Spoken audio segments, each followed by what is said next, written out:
Hello, thank you so much for joining us. Today we are teaching you how to play IKI. This is a game all about beating everyone else at the art of business on the streets of this town. My name is Tom. We have a Kai. Yo. We have a Reese. Hello. And we have a Sean. Just business. And we're going to teach you how to play this game. Kai, how do we win the most points in IKI? All right, in IKI, you want to be the player who has the most IKI, which are the victory points for this game.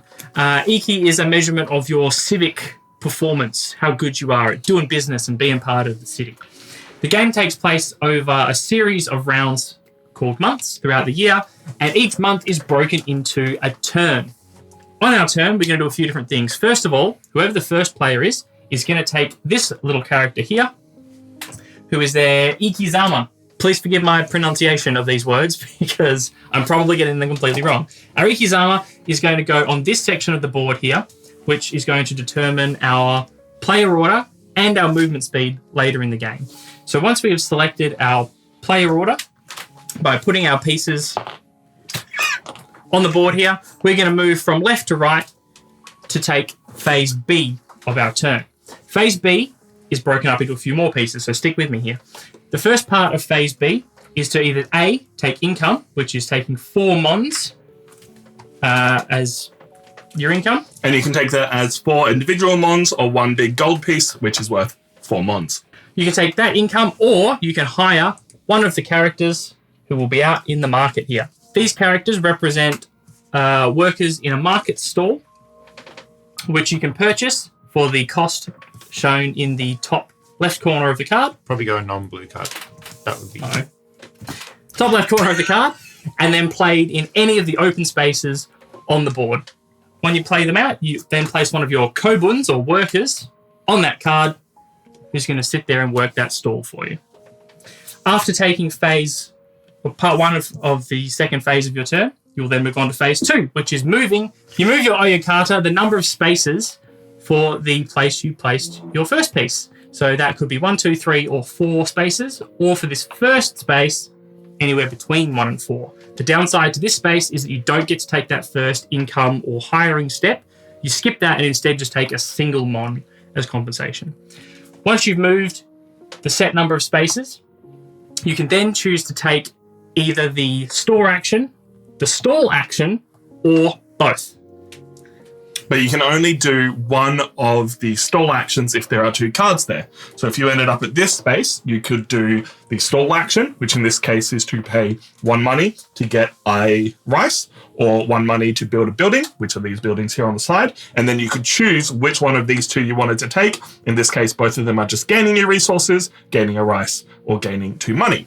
If you do take an action at someone else's stall, in this case, blue player taking at purple or red, their worker will gain experience. So the red worker, the kobun, would move up to this space and eventually all the way up to the final space where they would retire to that person's board, giving them a perpetual bonus. There are a few special things to note when moving around the board. You can end up at the fish market where there are these 2 fish, and there are only 2 fish available each season. Fish, you pay the price on what is on each fish. So this one would cost you 4 and would also score you 1 point at the end of the game. Fish will score you points based on how many you get in a set. And you can also get tobacco. The tobacco will get you points at the end. It can also get you additional bonuses, but you can get more of that bonus by getting pipes for the tobacco to go in. And we'll explain a bit more about that at the end of scoring. Everyone moves their number of spaces in order. So you are going down this track and the person in last place goes last.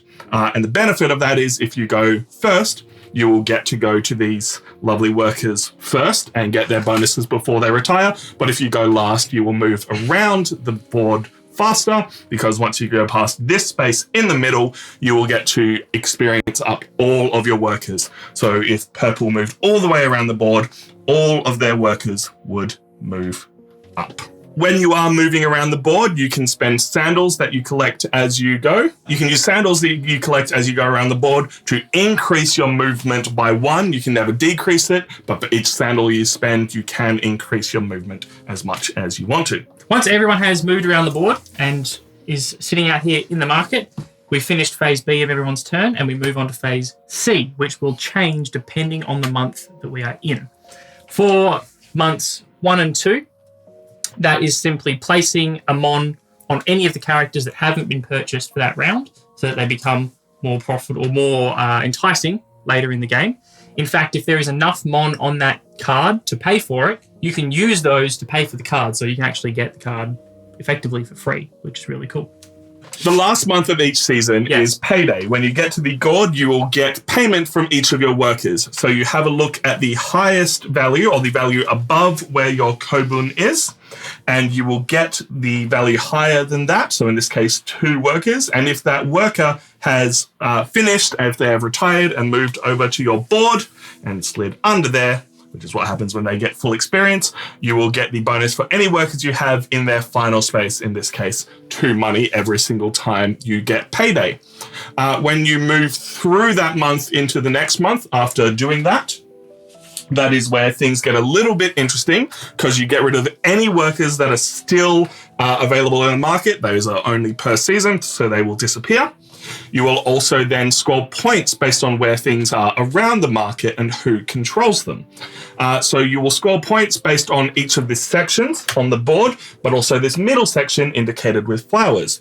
And you score points for matching workers in that area, and points for how many cards and how many workers you have. In this case, there are 3 workers or 3 yellow cards in this area. So you will score points equal to how many cards you have times how many workers you have. Purple in this case will score 3 times 2 for 6 points immediately up on the track.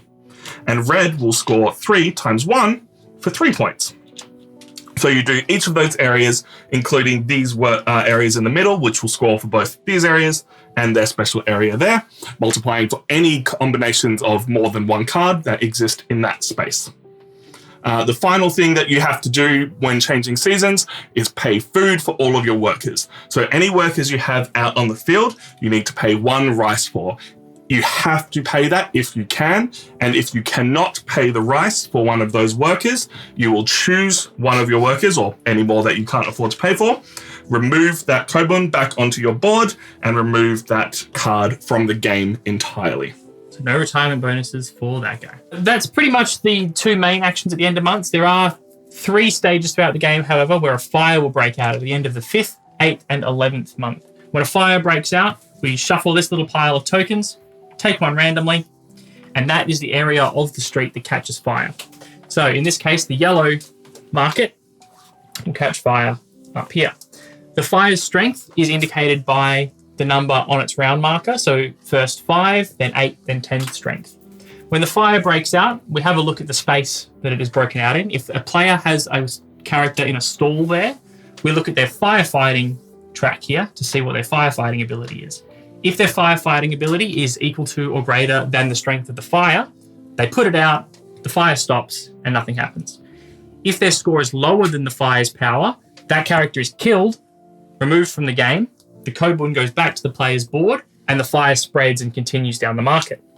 When it moves into the next space, its power is reduced by 1. Again, we check if that player's firefighting score is high enough to put the fire out. If not, it continues, reduces in power again, and so on until it reaches the end of this run of stalls, and then the fire extinguishes itself automatically. If any of the spaces are empty, the fire just blitzes through there and carries on to the next space. So the closer to the center of the market you are, the safer you are from fire, whereas the ones on the outskirts are more dangerous. Not only that, the ones that are closer to the center obviously get that additional scoring, but they do cost you 2 extra money to place a worker there when you hire a worker for those added bonuses. It is also worth noting that firefighting ability is not only your ability to fight fires, but also the turn order in which you will place out your Izayaki workers, and I know I butchered that. It is a turn order that you place out to choose how far you'll move, so that can be very important to move the amount that you want to move and get the resources that you want to get. Yes. That continues on through every single season as we go getting all those bonuses until the final season. And the final day works a little bit differently because it is New Year's Day and everybody is celebrating. You take back your big boy worker, and in fire turn order, you will get to choose one space on the board that you can go anywhere you like. At the end of every other season, you will clear away the tobacco, fish, and anything else that the game tells you to, like the workers you can hire. But at the end of the final season, you will not do that. So you will have New Year's Day to purchase any final things, build any final buildings, and get any final points that you want before the end of the game. There are a number of ways that you can score points in this game. Fish. If you collect multiple of each set of fish, you will end up with more points. So you will start with 3 points for one fish, 6 for 2, 10, and 15. You will score points based on the points labeled on a set of tobacco, and you will multiply that by 2 if you have a pipe. You only need 1 pipe to multiply any number of tobacco that you have.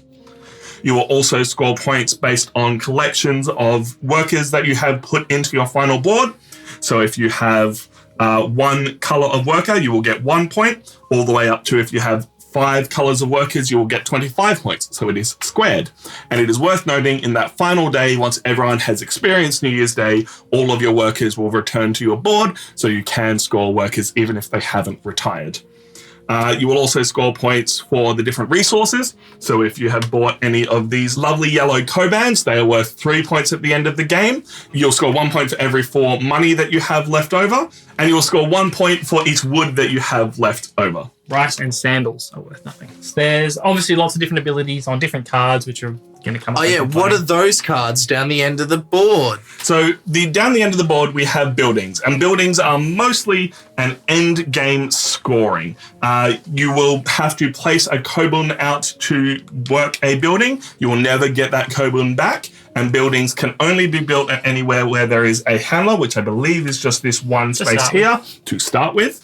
And buildings, you also have to spend the resources. 2 wood, 2 yellow Kobans, and you will get that building, place it out in one of the spaces, and this building in particular will score you 22 points at the end of the game. So that is IKI. You are going to be going around the board every single month doing the best business that you can, interacting with everyone else at the table, and hopefully that will give your workers some experience as they go. We are now going to play it through, so if you're more of a visual learner, you can see us play this game. We do this live, twitch.tv/Nerds of the West every single week. Thank you so much for watching, and we will catch you next time. Bye-bye.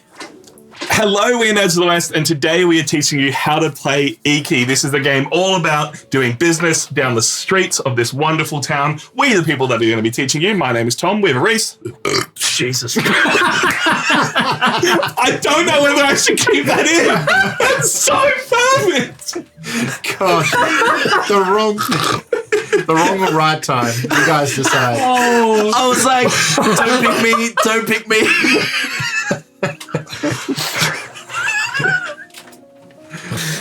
Oh, Lordy.